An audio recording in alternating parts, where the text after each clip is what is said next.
decided to title my presentation "In the Footsteps of Betancourt, Countering Competitive Authoritarianism in the Americas."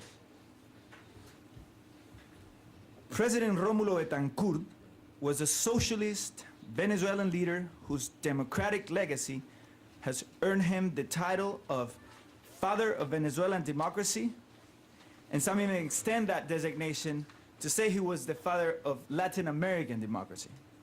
In 1948, President Betancourt participated in the drafting of the OAS Charter.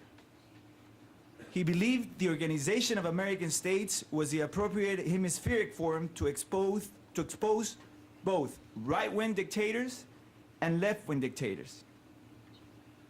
After enthusiastically supporting the revolution in Cuba, Betancourt broke diplomatic relations with the Castro regime as it became clear that the young bearded man's intention was not to forge a democratic alternative to Batista's dictatorship, but to create his own gulag.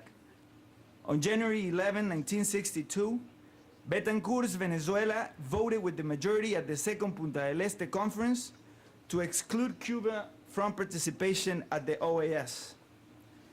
As a consequence of his ferocious stance against dictatorship,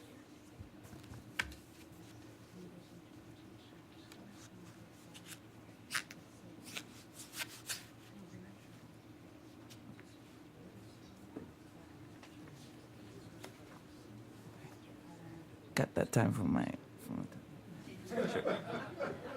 So, after enthusiastic drawing from the political science language used by Harvard professor Stephen Levitsky and Toronto University professor Lucan A. Way, these governments would fit within the constitutions, are sufficiently respected to permit real competition. They are violated to such a degree that competition is unfair, and opposition parties are seriously handicapped in their effort to challenge incumbents in elections, the legislature, the courts, and any other public arenas. Competitive authoritarian regimes fall short on at least one, and usually more, of the three defining attributes of democracy: free elections, broad protection of civil liberties, and a reasonably even playing field.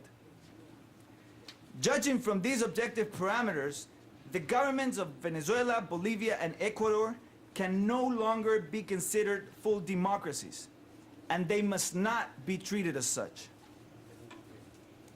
I argue that there are at least 13 specific events that may turn an OAS member state into an anti-democratic state and prompt multilateral actions to suspend them. Later, you can, I'll pass some papers to you where you can, where you will see that most of the specific events that mark the gradual, sustained, and systematic erosion of democracy are constant features of the Venezuelan, Bolivian, and Ecuadorian regimes. The OAS democracy clause can be applied in two ways. It can be applied preventively and correctively.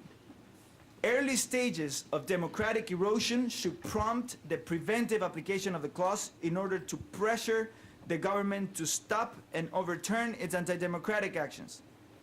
But this is only useful until erosion becomes so sustained and systematic that it has produced an interruption or alteration that seriously impairs the democratic order. Well, first of all, I want to thank you for the question.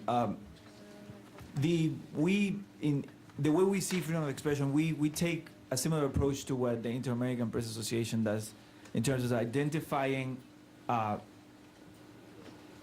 situations where the freedom of expression, freedom of the press is in peril because of the government creating the situation. That is, the government using a rhetoric that attacks journalists, promoting political violence, and that sort of matter.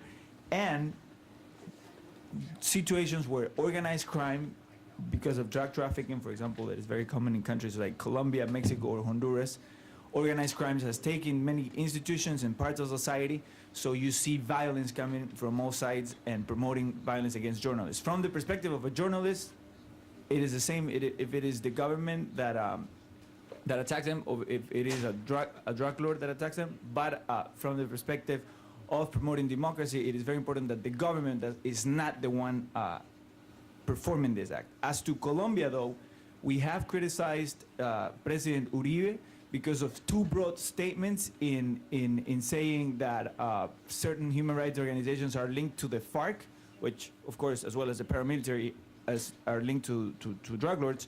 So by criticizing them, he has put in peril human rights defenders in general. We have criticized the president of Colombia very heavily on that. So that's about Colombia.